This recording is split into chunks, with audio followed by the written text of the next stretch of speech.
The Siberian cabin. Victor, a grizzled old veteran, huddled in his cabin, surrounded by the endless expanse of snow-covered forest. The silence was oppressive, punctuated only by the occasional howl of a wolf or the creaking of trees under the weight of fresh powder. He had grown accustomed to this solitude, but on one fateful day he stumbled upon something that would shatter his world. A trail of strange footprints led him deeper into the forest, their origins unknown. The tracks seemed almost deliberate, as if someone or something was trying to convey a message. Victor's curiosity got the better of him. He followed the prints until they vanished beneath the snow. As he rounded a bend in a path, he spotted an unusual creature huddled on the ground. At first, it appeared to be a bear, but as Victor drew closer, he realized that this was no ordinary beast. The eyes were black as coal, with no whites to speak of, a sight that sent shivers down his spine. Victor's instincts screamed at him to flee, but something about the creature stayed his feet. He cautiously approached it, hand on gun, ready for anything. But instead of attacking, he found himself wounded and stumbling backward in surprise. The creature, now revealed as an alien child, let out a pitiful wail that pierced Victor's eardrums like a scream. It struggled to breathe, its tiny chest rising and falling with each labored gasp. Something about this being tugged at Victor's heartstrings. He felt an overwhelming urge to care for it. Days turned into weeks as Victor nursed the alien back to health. He fed it, bathed it, and coaxed it to communicate through sign language. The child's eyes gradually regained their luster, its tiny hand grasping for toys with a newfound sense of purpose. One fateful night, a spacecraft descended from the stars, casting an ethereal glow over the forest. An alien voice spoke in a tongue that Victor couldn't understand, yet somehow he comprehended every word. The being thanked him for saving their lost child and revealed its true nature. This was no ordinary creature, but a youngling of an advanced civilization. The aliens offered Victor a reward to join them on their planet, where they would grant him immortality in exchange for his presence among the stars. But there was a catch. Humans were not adapted to survive outside Earth's atmosphere. However, if he still desired this gift, Victor could opt for something even more radical. Transfer your mind into an alien body, the voice proposed.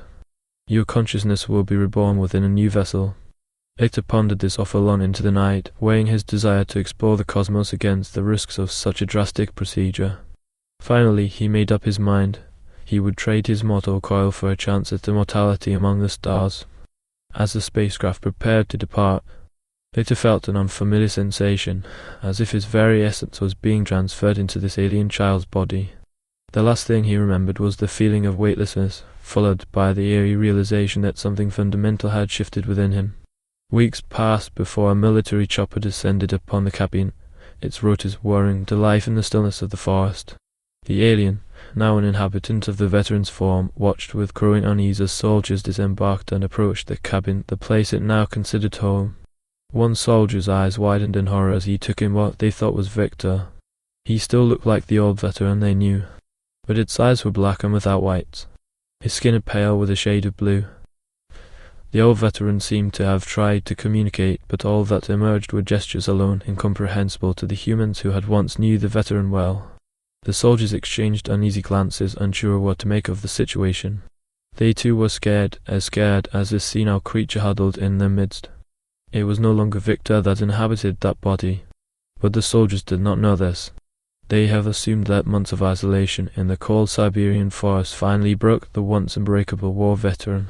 Or perhaps it was age, they thought, that caused his sudden physical decline and newly acquired strange behavior. To their surprise, they were able to take him in without too much resistance. The creature, wearing Victor's skin, did not protest, at least, not at first. It moved slavishly, its hands trembling, eyes cast downward as if in shame or confusion. The soldiers wrapped a blanket over its shoulders, muttering reassurances they themselves did not believe. One of them radioed in, "Subject secured. No resistance. Possible mental breakdown due to isolation. Requesting evac to central facility." But inside that fragile form, something stirred. Not rage, no, not yet. It was fear pure and primal. The same fear it had felt before being lost in this alien world. The same fear it had forgotten while being cared for by the old one or by Victor. And then it remembered. It remembered why its kind had left Earth in such haste after the transfer. Why they warned Victor that such a decision would be irreversible. There were things buried deep in the creature's instincts, biological fail-safes, defensive mechanisms.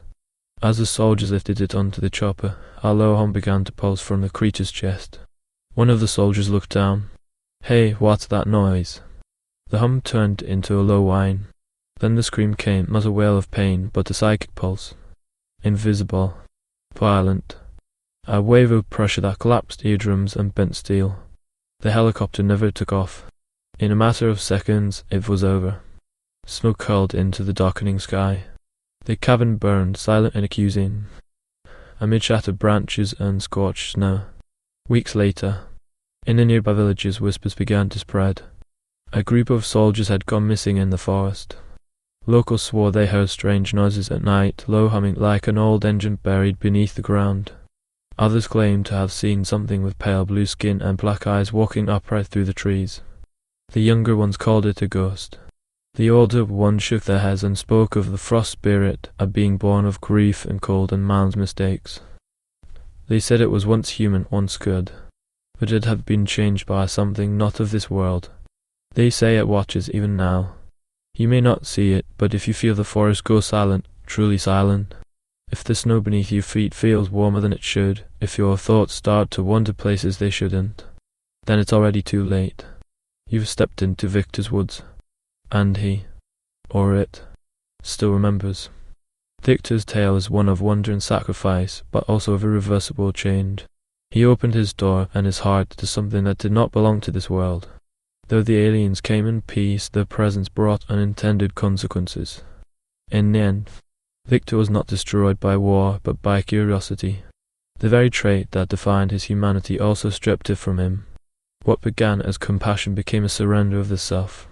The line between kindness and naivety was crossed the moment he chose to become something else. Let this story serve as a reminder: beings from the stars may come bearing gifts, but even the brightest light can cast a long shadow. Never forget, Prometheus did not come only to bring fire, but also inferno. Their intentions may seem noble, their words full of promise, but their nature, their power, and their potential for danger remain unknowable. Sometimes the stars are better admired from afar, for even when fallen they burn.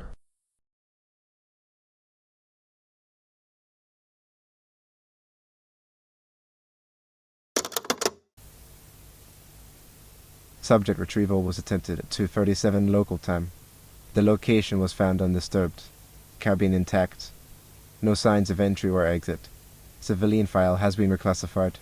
Witness statements dismissed under code Black Echo. Audio recovered from the final transmission contained the following. It was above the trees. It knew my name. There is no anomaly. No subject. No transmission. This concludes the null event report. If you are still listening, terminate playback immediately.